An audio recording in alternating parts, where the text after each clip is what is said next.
Every king has his crown, gold, jewels, a symbol for the masses to see. But the real crown, the one that sits on the soul, is never seen. It's forged in private choices, in whispered fears, in loves that sustain, and betrayals that hollow you out. This is not a story of war. The wars were won. This is not a story of prison. The walls were conquered. This is a story of the pinnacle, the 1950s. Bumpy Johnson at the absolute zenith of his power. The Godfather of Harlem, a name that carried the weight of a city block. He had everything, and in having everything, he had nothing left to lose but the very things that made him a man. This is the story of the Crown of Thorns, the invisible weight, the gilded trap, the love that was his sanctuary, and the love that became his deepest wound. Act I, the gilded cage, the kingdom at its peak. Picture it, Small's Paradise, 1954. The air is thick with smoke, expensive perfume, and the sweat of 100 bodies moving as one to the Dizzy Gillespie Quintet. And in the center of it all, at the permanent reserve table that functioned as his throne room, sits Ellsworth Bumpy Johnson, impeccable. A Savile Row suit that whispered more authority than a general's uniform. A diamond cufflink, catching the light with every gesture. He is holding court. A parade comes to him. A city councilman with a too hearty laugh, needing a favor for his district. A Broadway producer, cash short, looking for a silent partner. A detective from the 28th precinct, accepting an envelope not with shame, but with a respectful nod. The captain of the SS Cotton Club, the most famous numbers banker in Harlem, leaning in to whisper the days take a figure that would make a Wall Street banker blush. This was Bumpy's world, a world of nods, of unspoken agreements, of power so entrenched it felt like natural law. He had solved the puzzle. He had brought order to the chaos of his youth. He was no longer a gangster. He was an institution. But institutions are cold, and in the quiet car ride home, after the last sycophant had drained his glass, Bumpy would stare out at the Harlem streets, his streets hand feel a profound, unshakable isolation. The crown was heavy, everyone wanted a piece of the king. But who wanted the man? Act 2. The sanctuary. Mayme of Answer waited for him in a modest, impeccably kept brownstone on West 150th Street. Mayme Johnson, his wife, his North Star. She was not of his world. She was a registered nurse, a woman of deep, abiding Baptist faith. When they'd met, he was already a legend, already feared.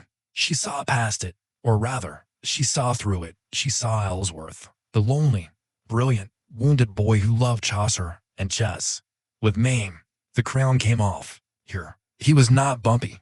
He was Ellsworth. He was a father helping his daughter with her algebra, a husband listening to his wife read from the Bible, not for salvation, but for the sound of her voice, a sound that washed the grime of the streets from his soul. Mayme's home was a demilitarized zone. No business was discussed. No lieutenants allowed past the parlor. It was filled with books, with music that wasn't jazz, with the smell of her cooking. She was his one tether to a life that could have been a life of quiet dignity. She prayed for him nightly. She begged him, with tears in her eyes that he could never bear, to leave the life, to take the fortune he'd hidden and disappear. They will never let you retire, Ellsworth. She'd whisper in the dark. They will either put you in a cage or put you in the ground. He would hold her, smell the lavender in her hair, and say nothing, because she was right. The crown wasn't something you could abdicate. It was grafted to your skull. To remove it would kill you. She was his sanctuary, but also his living, breathing conscience, a constant, loving reminder of the good man he might have been, and the price he was paying for the powerful man he was. Act 3. The siege. The gray-suited army. While Mayme represented a peaceful end, a new enemy was mobilizing for a different kind of end. The feds. The era of the flashy, gangland murder was giving way to the era of the tax evasion charge. The Kefauver hearings had turned organized crime into televised spectacle, and J. Edgar Hoover's FBI, once indifferent to black criminal enterprises, was now under pressure to show results. Bumpy's world was suddenly infested with accountants, men in gray flannel suits with briefcases, not baseball bats. They weren't trying to rob his banks. They were auditing them. They weren't trying to kill his runners. They were turning them into witnesses. The weapon was the subpoena. The battlefield was the courtroom. This was a war Bumpy wasn't built for. You can't reason with a federal agent. You can't intimidate a grand jury. The pressure was a slow, constant compression, like the deep ocean on a submarine's hold. His closest advisors, men who had stood with him in the wars against Schultz, now looked at him with new fear in their eyes, not fear of him, but fear of Alcatraz. 10 years for income tax evasion, 20 for conspiracy. The crown, once a symbol of absolute authority, now felt like a bullseye. Paranoia, the true enemy of kings, set in. Was his lawyer clean? Was his accountant loyal? Every phone call required a counter-surveillance drive. Every meeting was a potential entrapment. The king of Harlem was being forced to play a defensive, bureaucratic game where the rules were written by his enemies. Act 4. The Error and the Betrayal.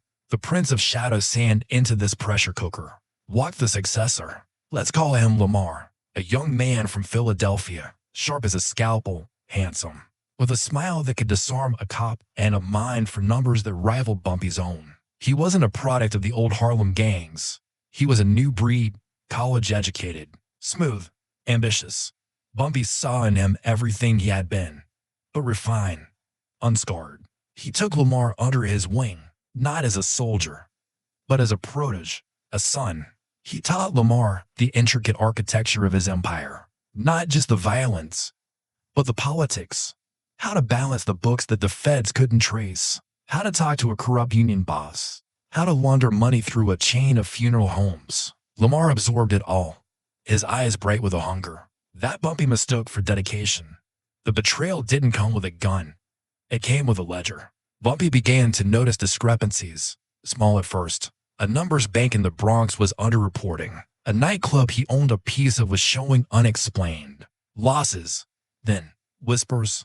Lamar was holding private meetings with Bumpy's oldest, most trusted lieutenants. He was offering them a new vision, a more corporate, less visible structure. He was subtly positioning himself not as the heir, but as the replacement. He was telling them Bumpy was a relic to tie to the old, violent ways, too much a target for the feds. He was selling the future, and the future didn't have Bumpy Johnson in it. The pain of this was unlike any knife wound. It was a spiritual evisceration. This was the boy he'd chosen, the one he was preparing to wear the crown. This was the living embodiment of his legacy, and it was trying to dig his grave. Before he was dead, the monster within Bumpy, long subdued by strategy and age, roared to life. But the king silenced it. Direct violence against Lamar would be a sign of weakness, of panic. It would destabilize the very empire he was trying to protect. Act V, the master stroke, the annihilation. The Y-1000 cut so. Bumpy Johnson, the chess master, executed his final, most cold-blooded play. He didn't declare war. He declared Lamar a non-person. He used the very system of power he built to erase his heir. The financial freeze, with one phone call to a certain Swiss banking attorney. Lamar's access to all offshore laundering. Routes evaporated. Accounts froze. Lines of credit vanished. The social exile. A quiet word at the next meeting of the council.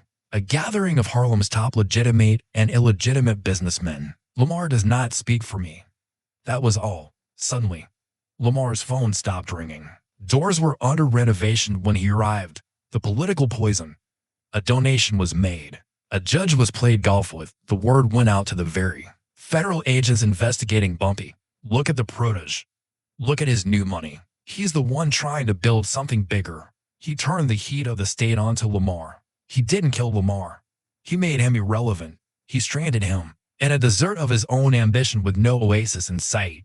It was a punishment worse than death for a man like Lamar. Obscurity. It was Bumpy's ultimate lesson. True power isn't the ability to create a king. It's the power to unmake one without lifting a finger. Epilogue. The weight of the crown. So there he stood, Bumpy Johnson in the late 1950s, victorious, yet profoundly alone. Mayme, his sanctuary, was a refuge that also reflected the peaceful life he could never have. The feds, an enemy he could not fight on a street corner, were a perpetual shadow. Lamar, the son of his heart, was now a ghost, a walking testament to the fact that even a king's love is conditional on loyalty. The Crown of Thorns was this impossible triangle. To protect Mayme and his daughter, he had to maintain the kingdom. To maintain the kingdom, He had to fend off the feds and scheming heirs, and in doing so, he had to become the very thing that filled Mayme's prayers with dread. He wore it all, the smiles for the public, the stratagems for the streets, the quiet sighs for Mayme. The crown was no longer gold. It was the accumulated weight of every life he'd touched, every deal he'd made, every bullet he'd dodged, and every soul he'd weighed in the balance. It was the price of turning a monster into a myth and a man into a monument. And as the jazz played on its smalls, the king danced, his feet moving to the rhythm, his eyes seeing not the adoring crowd, but the long, slow,